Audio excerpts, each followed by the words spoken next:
na inget nga pinaglibakan dagiti sumagmamano nga nangangato nga personalidad iti Kamara iti rumrumar ita nga may pagarop nga kudeta kontra iti House leadership.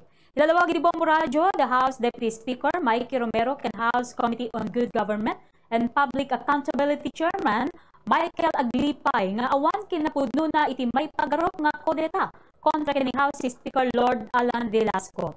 Kinuna iti dagiti duwa nga kongresista iti Bombo Radio kasaruno iti dinarayan nga casual dinner iti Malacañang kaduada ni President Rodrigo Duterte ken siyam nga 15 pay nga mamanday linteg. In kaso man nga pudno tinaso nga plano nga kudeta kinuna ni Aglipay nga awan ti gem anaan-anay nga numero 1 bilang ti lakas CMD tapno agbaligi. Agsipud ta 30 laeng ti miyembro dagito iti Kamara. Kinunana nga igempay laeng ni Speaker Velasco iti suporta dagiti leader ken miyembro iti naduma mga partido iti Kamara akas ti NUP, NP, PDP Laban, NPC ken ti Visayan Club.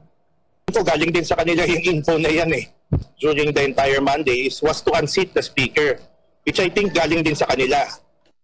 Ang concern lang naman nila si Majority Leader Romualdez para hindi namin galawin, papalabasin nila, gagalawin nila si speaker.